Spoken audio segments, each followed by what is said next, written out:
우리가 읽은 이 말씀은 말라기서의 맨 마지막 두 구절이고 또 구약성경 전체의 결론이라고 할 수 있는 마지막 두 구절이라고도 할 수 있겠습니다.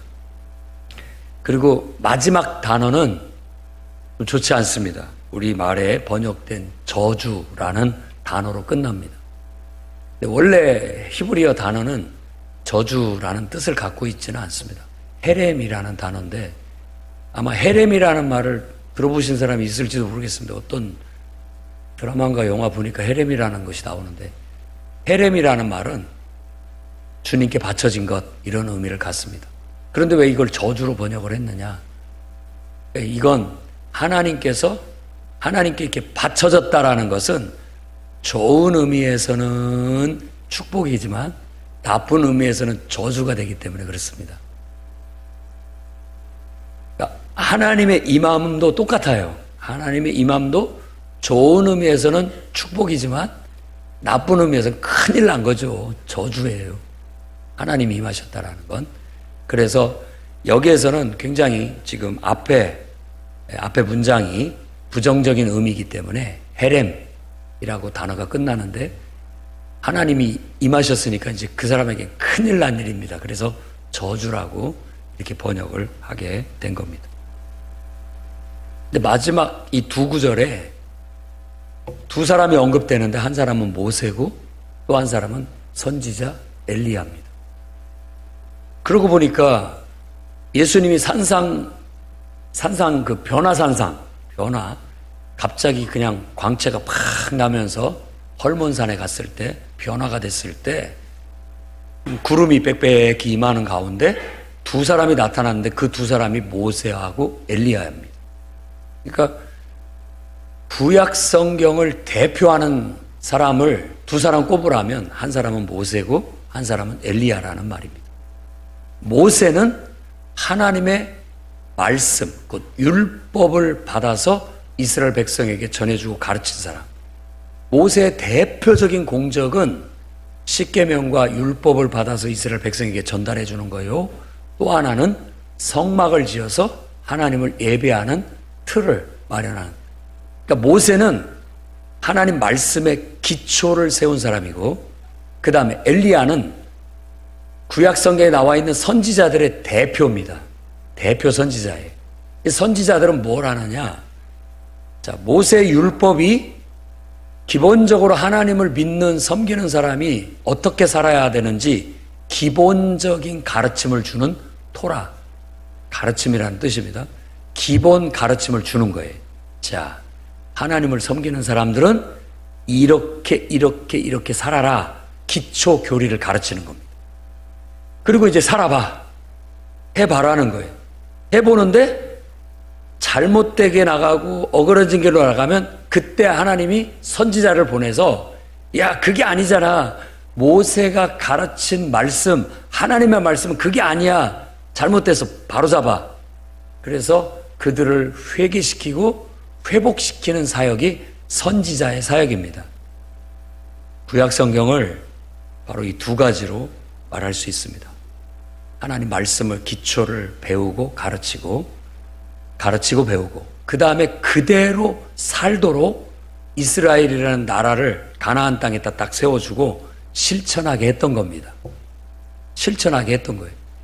그리고 난 다음에 뭔가 잘못된 길로 가고 있다라고 한다면 선지자가 와서 여러분 이게 아닙니다. 하나님의 말씀은 모세의 가르침은 이게 아닙니다. 잘못됐습니다. 빨리 돌아서십시오. 다시 회복하십시오. 라고 사역을 하는 게 바로 선지자의 사역인 거예요. 그래서 구약 성경이 마무리되는 이 시점에 바로 이 두 가지 사역을 못을 받고 마무리를 하고 있는 겁니다. 하나는 하나님의 말씀, 또 하나는 말씀대로 살고 있느냐라는 것을 돌아보게 하고 바로잡게 만드는 두 가지 사역이라고 할 수 있습니다. 그래서 우리가 읽은 5절 말씀에도 크고 두려운 날이 이르기 전에 라는 단서가 달려있듯이 환난의 날 그리고 말세가 됐을 때 이것도 두 가지 의미가 있습니다. 한쪽은 구원이고 한쪽은 심판. 이 말세가 이르렀을 때에 우리에게 정말로 필요한 두 가지는 뭐냐라는 걸 우리에게 전달해 주고 있다고 볼 수 있습니다. 그래서 정말로 이 시대에 오늘 우리에게 이 말세의 지마를 살아가고 있는 우리에게 필요한 두 가지 사역이 뭐냐라는 질문과 함께 다음과 같은 하나님의 말씀을 여러분에게 전하고자 합니다. 첫째, 말씀을 철저히 가르치고 지키는 여러분들이 되시기를 바랍니다. 말씀 사역, 말씀 중심, 이게 오늘 우리가 필요로 하는 아주 중요한 사역입니다. 그래서 4절 말씀에도 너희는 내가 호렙에서 온 이스라엘을 위하여 내 종 모세에게 명령한 법, 율례와 법도를 기억하라 라고 말하고 있는 겁니다. 모세를 통해서 주어진 하나님의 법, 이 법은 다른 게 아니라 하나님을 섬기는 사람은 어떻게 살아야 되느냐, 대통령이 된 사람은 어떻게 대통령의 역할을 수행해야 되느냐, 국회의원이 됐다면 국회의원은 어떻게 대통령의 역할을 수행해야 되느냐, 시장이 됐다면 어떻게 시장으로서 역할을 수행해야 되느냐. 여러분이 하나님을 섬기는 하나님의 백성이 됐다면 어떻게 하나님을 섬기고 어떻게 살아갈 것인지 여러분 고민하고 연구하고 그에 합당한 삶을 살아야 되는 거예요.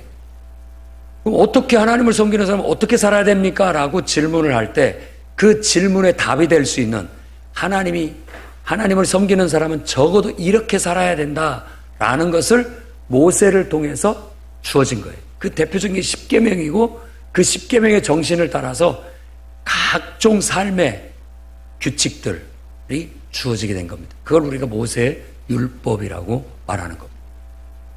좀 오해가 있어요.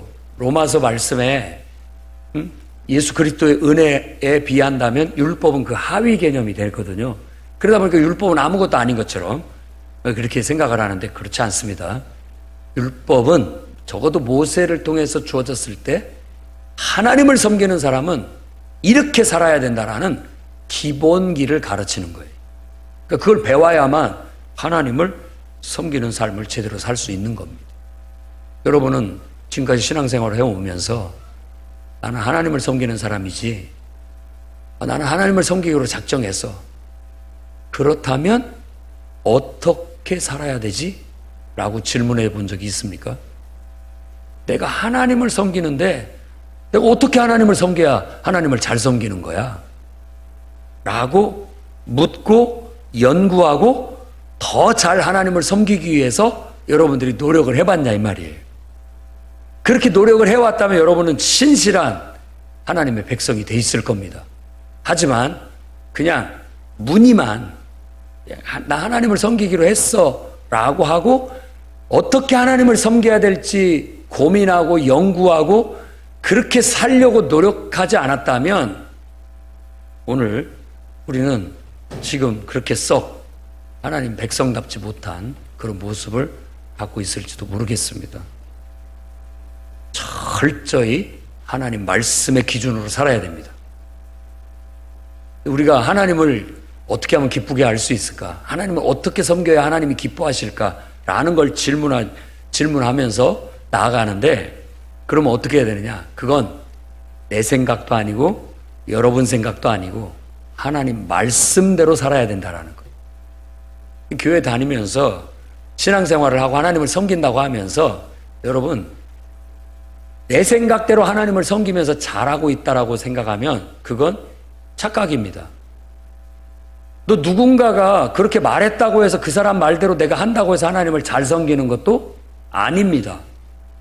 우리에게 있어서 절대적 기준과 가치는 오직 하나님 말씀대로 사는 것이 제대로 사는 겁니다. 제대로 하나님을 섬기는 거예요. 물론 우리가 코로나 시기를 거쳤습니다. 코로나 기간을 거치면서 어쩔 수 없는 상태에서 차선으로 영상 예배를 선택을 했습니다. 영상 예배를 드리다 보니까 처음에는 좋은 듯도 하고 편하고 편리하고 좋은 것도 같아요. 그런데 이제 지내다 보니까 이 편리함이 편리함이 하나님을 기쁘시게 하는 편리함이 돼야 되는데 하나님을 기쁘게 하기보다는 나한테 좋은 거예요. 나한테. 영상을 예배를 드리면 내가 원할 때 언제든지 틀어볼 수 있다라는 장점이 있죠. 틀어 보다가도 잠깐 멈춰놓고 다른 일 얼마든지 할 수 있다라는 장점도 있고, 그러다 보니까 너무 자유로워지고 편해지니까 집중력이 안 생겨요. 예배라고 할 수가 없습니다.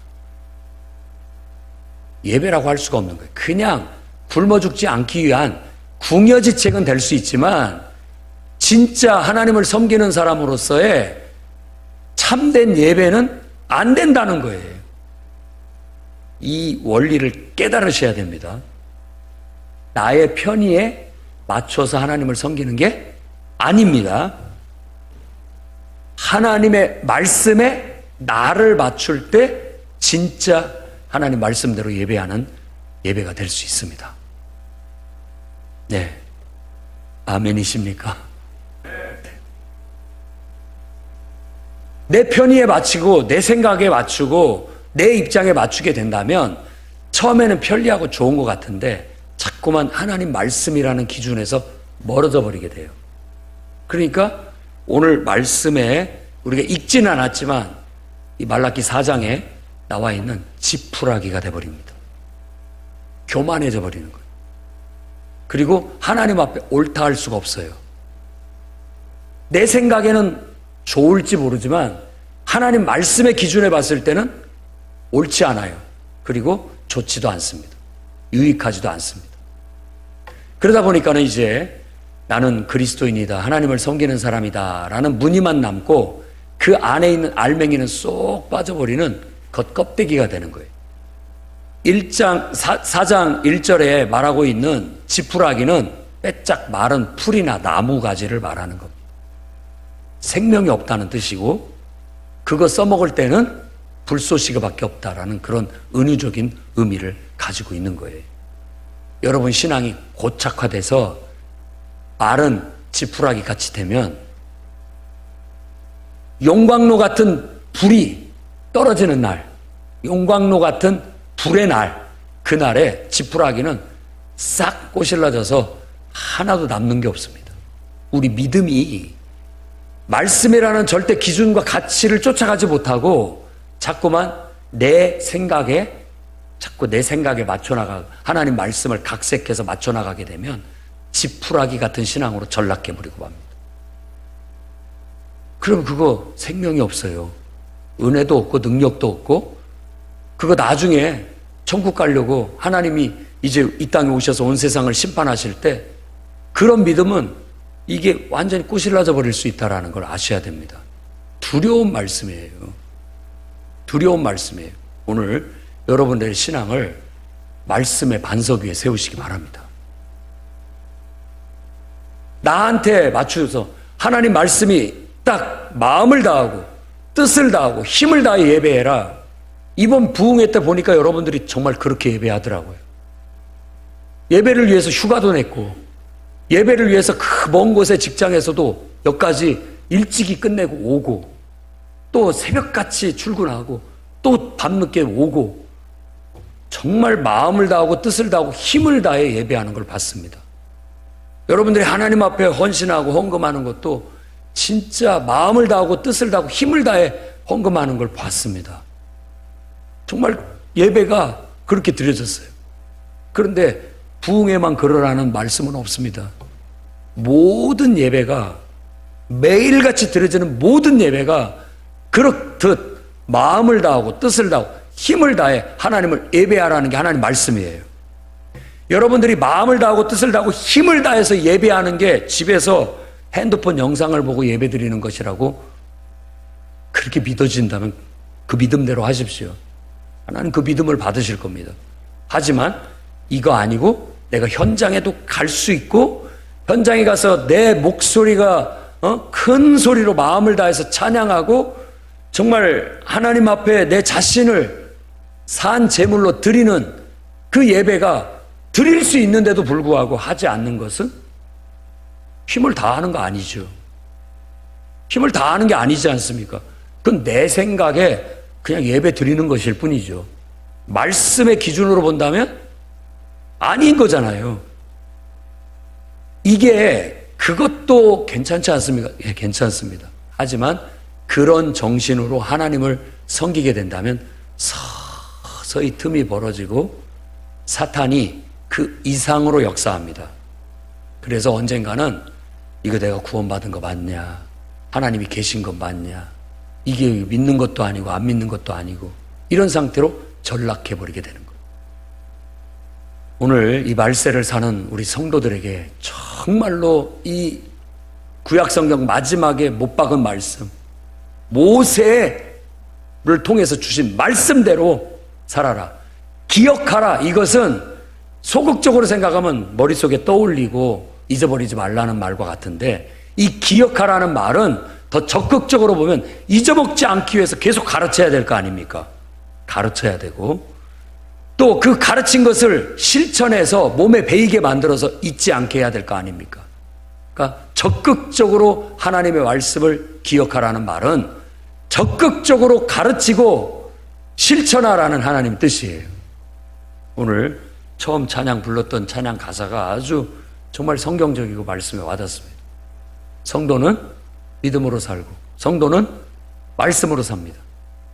성도는 복음으로 사는 것이죠. 복음을 전하면서 사는 겁니다. 제가 성도는 하면 여러분 말씀으로 산다라고 한번 외쳐주십시오. 성도는 다 같이 하십시오. 성도는 여러분의 영혼을 깨우십시오. 성도는 말씀이 절대적 기준과 가치가 되고, 말씀에 나를 맞춰야지, 말씀을 나한테 맞추면 서서히 내가 신앙이 무너진다.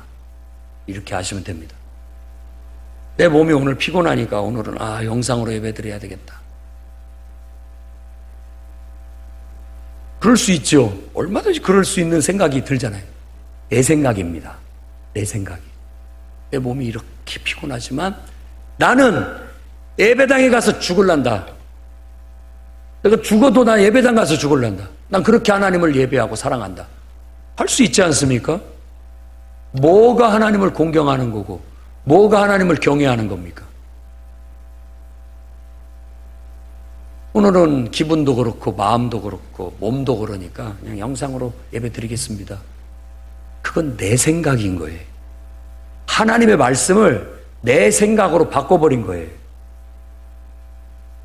그러나 정말 몸이 아무리 천근만근 무겁고 오늘은 꼭 쉬고 싶어도, 하나님, 예배가 내 삶에 가장 귀하고 복된 시간인데 내가 이날 예배 드리려고 지금까지 직장 생활했고 지금까지 이렇게 고생하며 살아왔는데, 이 시간만 기다리고 왔는데 천근만근 몸이 무겁고 내가 죽어도 나는 하나님 앞에 예배 드리다, 예배당에서 죽겠습니다.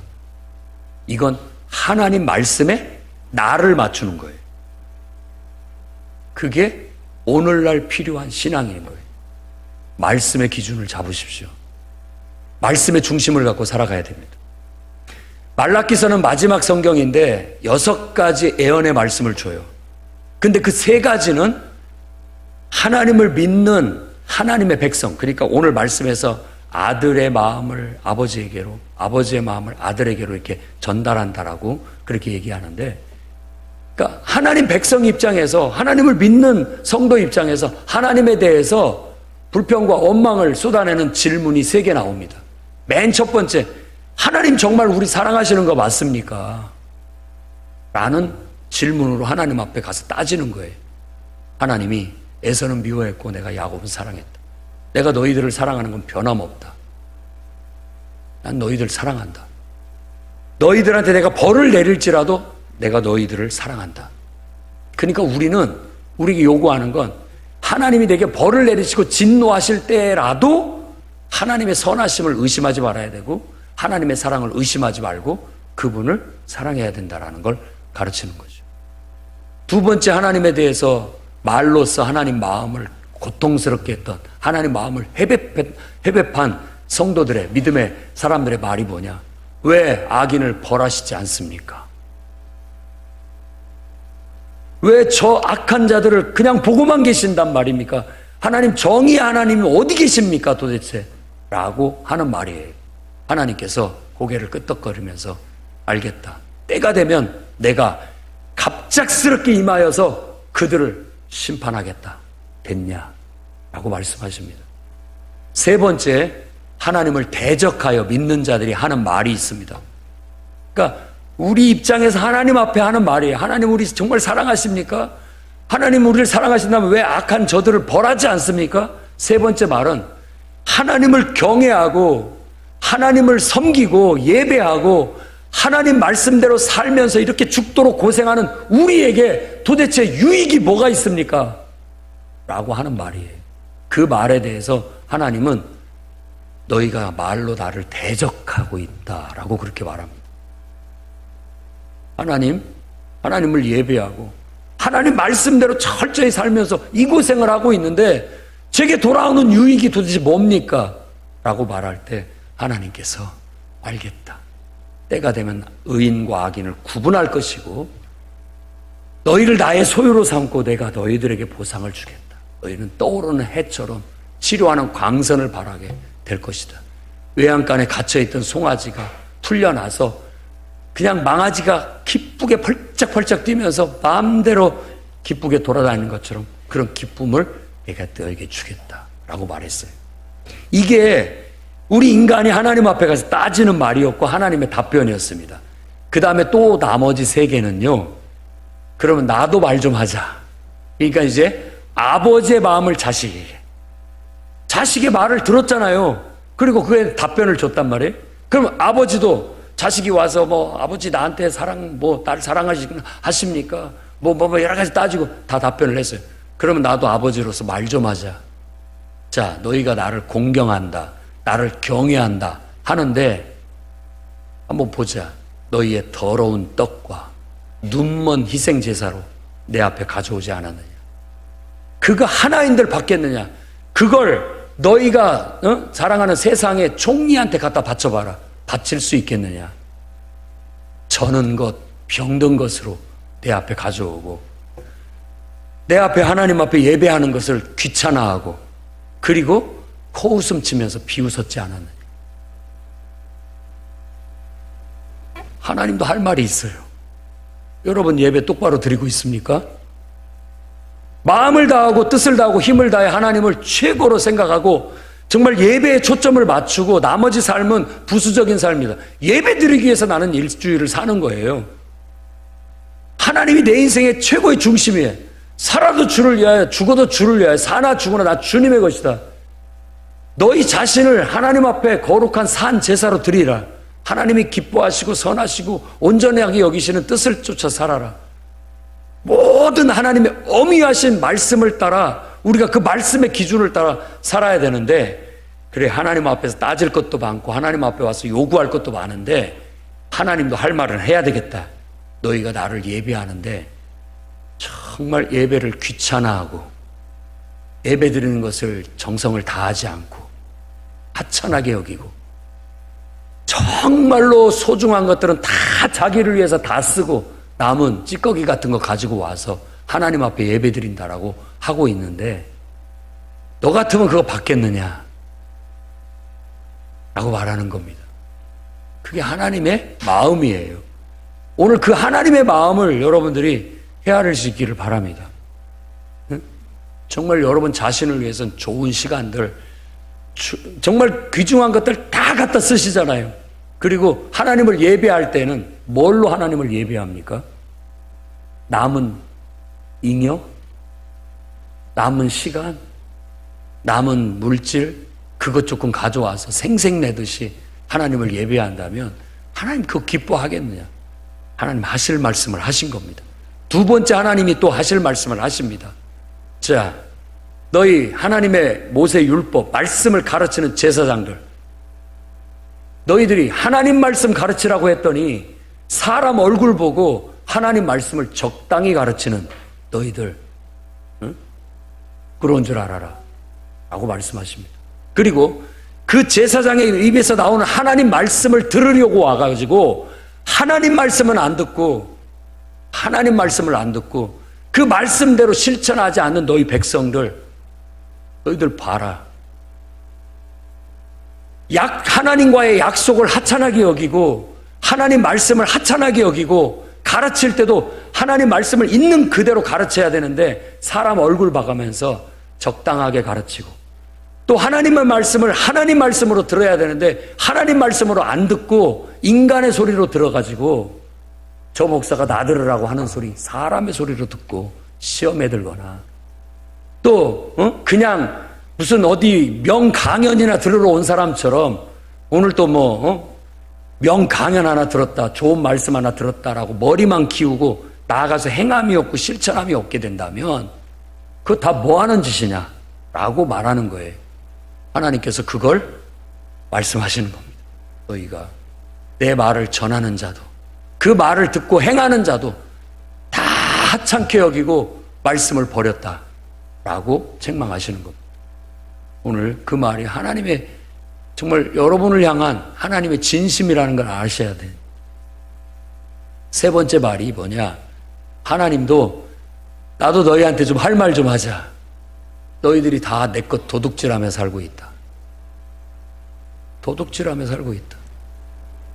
와가지고 하나님 뭔 소리입니까? 언제 우리가 하나님 것을 도둑질했습니까? 라고 하자 하나님이 하시는 말씀이 11조 그게 너의 것이냐? 하나님 앞에 드리겠다고 약속한 예물 그 너희 것이냐? 내 것 아니냐? 그런데 하나님의 것이라고 구분한 11조를 안 드리고 내 마음대로 쓰고 그리고 하나님 앞에 드리기로 약속한 예물을 다 드리지 않고 내 마음대로 쓰고 그거 내 것 도둑질해서 쓰는 거 아니고 뭐냐 라고 그렇게 말하는 겁니다. 꼭 물질만이겠습니까? 시간도 마찬가지 아닙니까? 우리 마음도 마찬가지고 주일날은 내가 하나님 앞에 예배 드리기로 약속했잖아요. 약속. 그 시간만큼은 무슨 일이 있어도 하나님 앞에 나와 예배 드리겠습니다 하는데 그 시간을 내가 나를 위해서 쓴다면 시간 도둑을 하나님의 것을 도둑질하는 것이죠. 우리 인생에 내가 하나님 앞에 드리기로 약속한 것은 구분해서 하나님께 그냥 딱 깨끗이 드려야 되는데 그러지 못하고 아간처럼 구약의 아간처럼 신약의 아나니아와 삽비라처럼 그걸 거짓되이 숨기고 내 것으로 삼으려고 하는 못된 마음이 있어서 쓴다는 거예요. 여호수아가 여리고성을 점령하면서 가나안 땅을 점령할 때 거기서 얻은 노획물들은 다 주의 것이다 라고 했는데 아간이 몰래 좋은 것을 자기 집에 갖다가 숨겼어요. 땅에 묻었단 말이에요. 그러니까 아이성, 여리고성에 비하면 아이성은 아무것도 아닌 성인데 패배해요. 지는 거예요. 이유가 뭡니까? 하나님, 너희 중에 범죄한 자가 있다. 내 것을 훔친 자가 있다. 결국은 색출해내서 그를 골짜기에 가서 죽였는데 그 골짜기가 바로 아골 골짜기, 아간의 골짜기, 고통의 골짜기. 그 골짜기가 바로 게헨나, 지옥을 말하는 게헨나라는 것은 그 골짜기를 말하는 겁니다. 아나니아와 삽비라가 바나바가 교회를 섬기고 성도를 섬기고 하나님의 영광을 위해서 자기 밭을 팔아서 드리니까 참 좋아 보였어요. 집에 가서 부인하고 상의해서 우리도 합시다 해서 밭을 팔았는데 정작 드리려고 딱 보니까 이게 걸리는 거예요, 마음에. 그래서 반절만 드리기로 하고 숨깁니다. 그냥 깨끗이 와서 하나님 앞에 와서 하나님 나머지 인생 내가 살아야 되니까 하나님 앞에 다 드리기로 약속은 했습니다마는 이번만 한번 봐주시면 제가 반절 드리고 반절은 좀 남은 생애를 위해 써야 되겠습니다 하면 얼마나 좋아요? 그런데 거짓으로 하는 거예요. 이게 베드로에게 성령이 감동해서 이게 다냐? 답니다. 하나님께서 그 자리에서 즉사하게 하셨죠. 주의 것을 손댄다라는 것이 엄의한 거예요. 그러면서 나를 공경한다, 나를 사랑한다 할 수 있겠느냐? 부인하고 입을 맞춰도 여러분 이렇게 거짓된 것을 잘못 맞추면 안 됩니다. 둘 중에 하나는 정신이 똑바로 있어야 남편이 아유 우리 인간적으로 이렇게 좀 합시다. 그러면 부인은 안 됩니다. 하나님 앞에 약속한 것인데 그러면 되겠습니까? 이렇게 나와야 되는데 둘이 입을 맞추면 안 되는 거예요. 부인이 그러대로 남편이 딱 서가지고 무슨 말씀이냐고 이게 하나님 앞에 드리기로 했는 건데 해야지 이렇게 나와야 마땅한데 둘이 똑같이 말을 맞춰가지고 다 거짓되이 하나님 앞에 드리려다 결국은 둘 다 죽고 맞다라는 것이 성경의 얘기인 거예요. 하나님 말씀을 보십시오. 너희가 내 것을 도둑질해서 살고 있지 않느냐. 가만 보면 우리도 부모님 거 다 도둑질해서 살아왔습니다. 뭐 특히 딸들은 다 엄마 거 다 뺏어가고 화장품도 가져가고 뭣도 가져가고 알아요. 내 거 다 갖다 쓰고 도둑질해가 쓰고 있는 거 알아요. 부모 거. 그래도 부모는 알면서도 그래 뭐 어지간하면 써라 써. 하나님 아버지 마음도 똑같지 않겠습니까?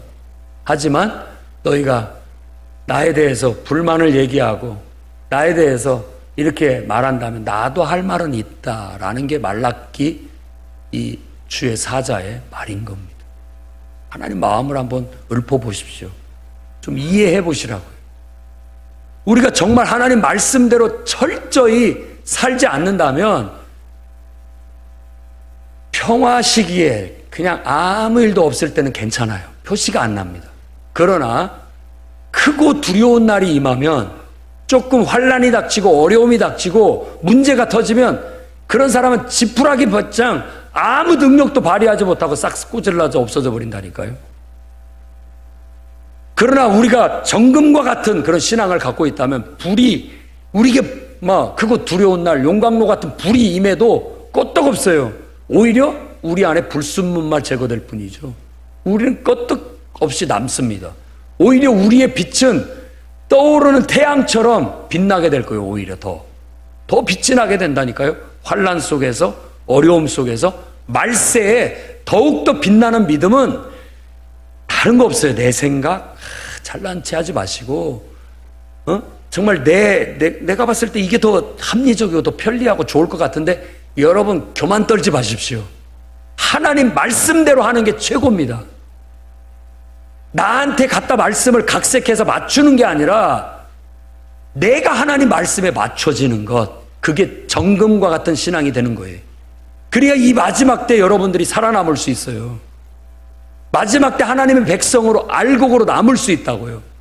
하나님이 우리를 부르시는 것은 하늘의 복이, 하늘의 문이 열려서 우리에게 쌓을 것이 없도록 은혜와 축복을 주시기를 원하시는 건데 우리가 믿음으로 행하지를 못하니까 주시려고 하나는 가지고 왔어도 믿음이 없으니까 못 주고 돌아가는 하나님의 아버지의 마음을 헤아려 보시라고요.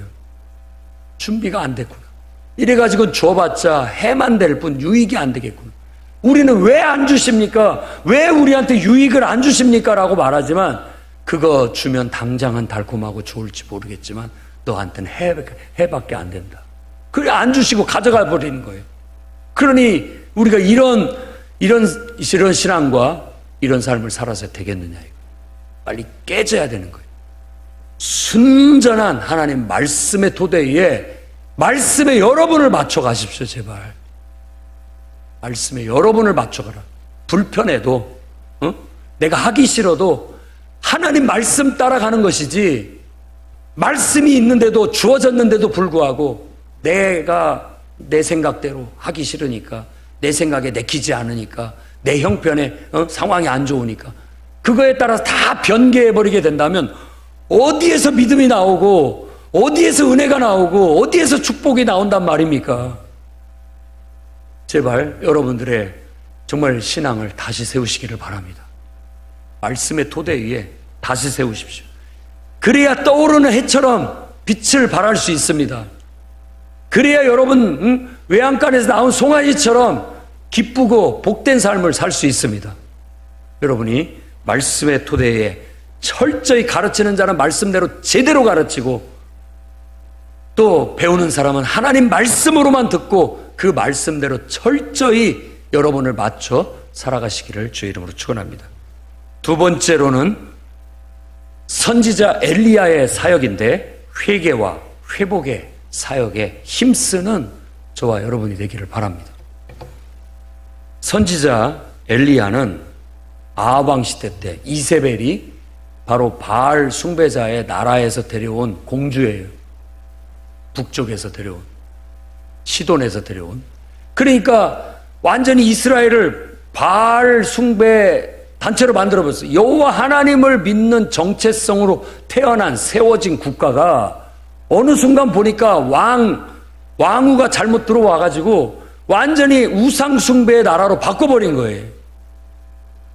사람들은 이게 뭔가 좀 이상하다라고 하면서도 그 큰 바람을 타고 그 큰 흐름을 타고 그냥 따라가는 거예요. 아무 생각 없이. 그때 정말 목숨 걸고 신앙을 지키고 오직 유일하신 하나님만 섬겨야 된다라고 목숨을 걸고 대적한 사람이 있었으니 그가 바로 엘리야입니다. 엘리야예요. 아합 왕한테 가서 이렇게 나가시면 하나님께서 벌하십니다. 3년 6개월 동안 이 땅에 비를 안 주실 겁니다. 하고 도망가 버렸어요. 가가지고 사르밧 과부 댁에 갑니다. 사르밧 과부 댁에 가가지고 그 과부가 하나밖에 없는 아들하고 함께 마지막 밀가루를 반죽해서 마지막 기름병에 기름을 따라서 그거 붙여서 부어서 먹고 죽으려고 하는데 선지자가 탁 가갖고 그거 나에게 줘라 요구합니다. 그 사렙다 과부는 이리 죽나 저리 죽나 하나님의 종인 것 같은데 하나님의 종 섬기고 그냥 죽을랍니다 하고 바쳤더니 그 3년 6개월 동안에 밀가루통에 밀가루가 끊이지 않았고 기름병에 기름이 떨어지질 않았어요. 이 은혜와 축복을 원래 누가 받아야 됩니까? 이스라엘 백성이 하나님의 은혜와 축복을 받아서 번성하고 형통한 삶을 살아야 되는데 받을 만한 사람이 하나도 없으니까 이방 땅에 가서 사르밧 과부를 찾아가서 그 은혜를 주는 거예요. 우리가 받아야 할 은혜 축복 놓치지 맙시다.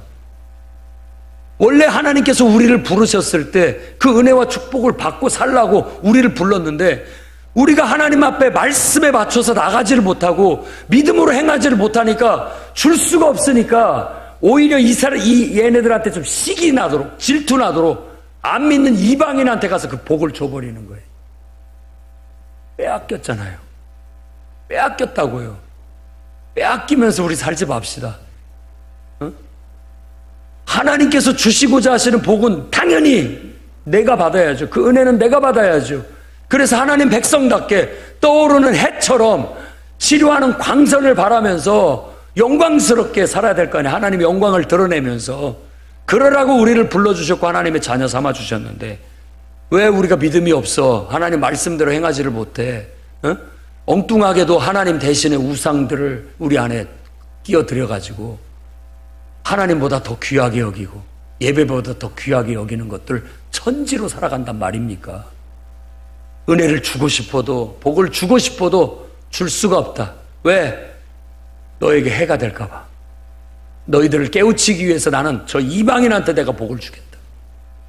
지금 우리들은 와서 하나님 왜 하나님을 섬기는데 왜 내게 유익을 주지 않습니까? 왜 내 기도를 들어주지 않습니까? 하나님 나 정말 사랑하는 거 맞습니까? 라고 말하자 하나님은 정반대로 얘기하셔. 너희가 정말 나를 똑바로 예배하고 있느냐? 똑바로 내 말씀대로 살고 있느냐? 똑바로 나의 것을 구분해서 나에게 드리고 있느냐? 그것부터 고쳐라. 그것부터 고쳐라. 회개해라. 그것부터 회복해라. 그래야 은혜가, 그래야 복이 너에게 임할 거 아니냐라고 이 구약 성경을 마무리하는 성경에 이 두 가지를 못을 박는 겁니다. 엘리야의 사역은 잊지 않는 세상에서 자기만큼은 목숨 걸고 믿음을 지키고 다른 사람에게 하나님께로 돌아오라고 하나님의 살아계심을 내가 증명해 보이겠나라고 갈멜산에 모여라. 800명의 이방 신을 섬기는 제사장들이 모였다 할지라 전혀 기죽지 않고 당당하게 마음껏 너희가 한번 그 너희들의 신, 그 우상한테 예배해봐라. 아침부터 저녁 해질 무렵까지 광란의 예배를 드렸지만 아무 일도 일어나지 않습니다. 왜? 그건 진짜 신이 아니니까. 정반대로 그들 보는 앞에서 자 엘리야가 나섰을 때 물 12동이를 제물에다 아예 끼얹어라. 그리고 하늘을 향하여 손을 들고 하나님 누가 살아계신 하나님입니까? 이 백성들에게 보여주십시오 라고 하자 하늘에서 불이 내려 삽시간에 모든 걸 다 살라버렸어요. 봐라, 누가 하나님이냐? 하나님께 돌아와라, 회개해라, 회복해라 믿음을. 그게 엘리야의 사역인 거예요. 우리가 해야 할 사역이 바로 그겁니다. 이 말세, 철저히 하나님 말씀대로 믿고 가르치고 순종하고 지켜나가고, 거기다가 정말 세상이 인본주의와 자유주의 물결 속에서 그냥 나도 모르게 물들어갖고, 야, 사람답게 살아, 사람답게. 뭐 예배만 드리고 사느냐, 뭐 예배를 그렇게, 아무리 별소리를 다 들어도 하나님은 살아계시고 나는 하나님의 말씀대로 살고, 너도 하나님 말씀대로 살아야 된다. 너도 하나님 믿지 않으면, 예수 그리스도 믿지 않으면 지옥 간다.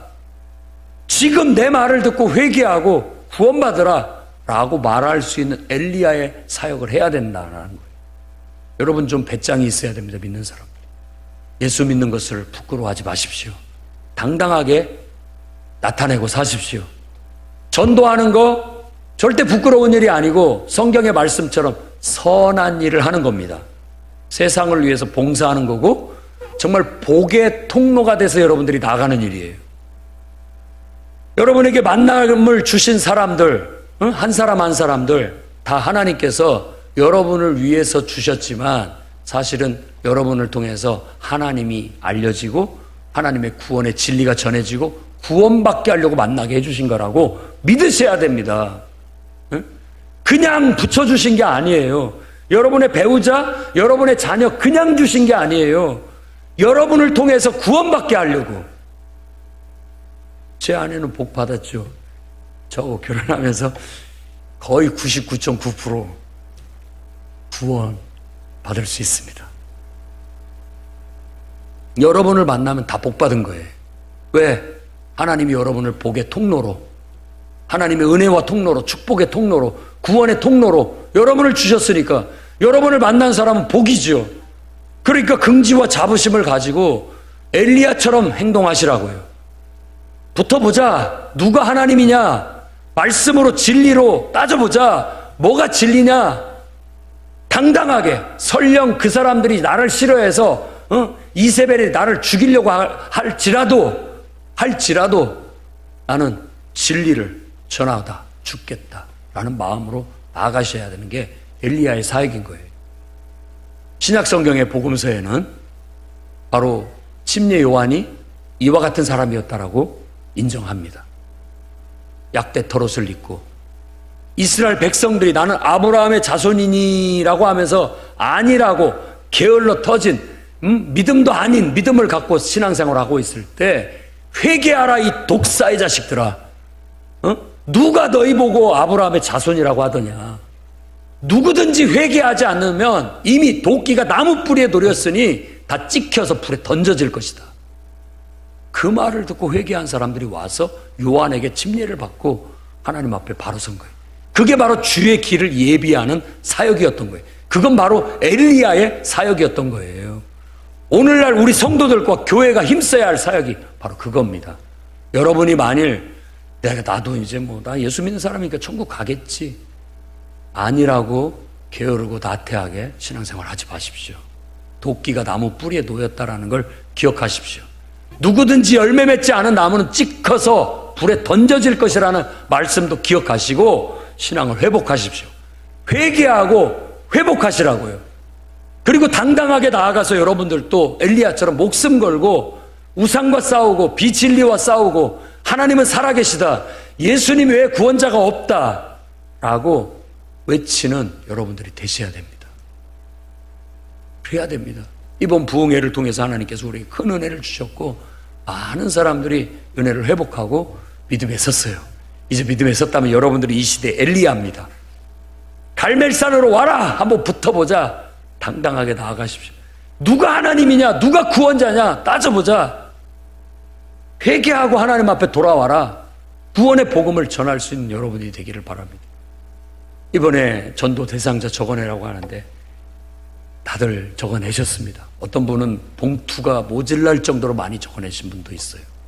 그리고 어떤 한 분은 4,000명을 전도하게 해 주십시오 하고 적어냈습니다. 저와 아내가 이삭의 아내처럼 사라처럼 웃었습니다. 그리고 즉시 회개했죠. 야, 우리보다 더 믿음이 큰 분이 계시구나. 우리가 웃은 이유는 야, 이거 너무한 거 아니야 이거? 이거 될까? 라고 했던 거잖아요. 근데 그 순간 사라가 웃는 거나 똑같은 거예요. 불신, 믿음이 없어서 그렇게 웃는 거 아닙니까? 사람은 할 수 없지만 하나님은 하실 수 있잖아요. 아멘. 그대로 되기를 기도해주고 그대로 될 줄로 믿고 그렇게 될 수 있도록 구하고 찾고 두드리면서 행동하면 그대로 될 줄로 믿습니다. 여러분, 이제 부흥회를 통해서 한 달간 기회를 줬어요. 10월 23일 바자회가 있는 날은 전도 주일입니다. 부흥회를 참석하고 하나님 앞에 약속했다면 약속하셨잖아요. 오늘 말라기서 말씀 들었죠? 하나님께 드리겠다고 약속해놓고 안 드리고 있는 우리들의 모습을 하나님께서 솔직하게 말해주셨잖아요. 너희들 되게 그 도둑질하고 있다고. 이제는 하나님 말씀대로 하겠습니다. 약속한 건 목숨 걸고 이행하겠습니다. 지키겠습니다. 할 때까지 해보겠습니다. 안 되는 게 어디 있습니까? 나는 못할지라도 하나님은 하실 수 있습니다. 하나님 도와주십시오. 기도하면서 될 때까지 하는 거예요. 그러면 30배, 60배, 100배의 결실을 맺게 될 줄로 믿습니다. 강사 목사님을 통해서 주신 예언의 말씀이 이루어질 거예요. 적어도 30명이 오게 될 거라고. 30배라고 했으니까 전도대에서 올 거라고. 그대로 되기를 기도합시다. 예언의 말씀이 주어졌어요.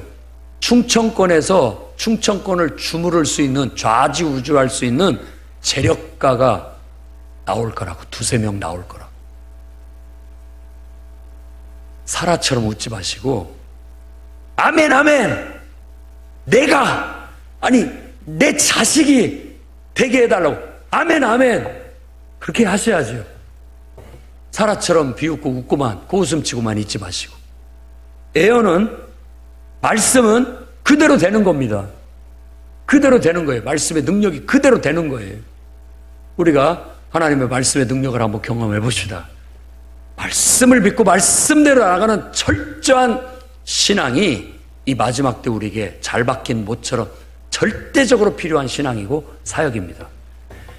정말 엘리야 선지자처럼 이 신앙을 두려워하지 않고 아무리 모든 사람이 다 하나님이 없다라고 말해도 나는 하나님 계시다. 모든 사람이 다른 소리 비진리를 얘기해도 우리는 예수 그리스도만이 우리의 구원이시다. 너도 예수 믿지 않으면 지옥 간다. 구원받으려면 예수 믿어야 된다 라고 말할 수 있는 엘리야의 사역이 다시 돋아나는 해처럼 일어나기를 원합니다. 그래서 그 치료하는 광선이 저와 여러분을 통해, 이 교회를 통해 쫙 퍼져나가서 그 빛을 쬐는 사람마다 예수 믿게 되고 구원받게 되고 하나님 은혜 받고 축복받아서 그냥 번성하고 형통하는 복된 삶을 살아갈 수 있기를 주의 이름으로 축원합니다. 기도하겠습니다. 거룩하신 주님,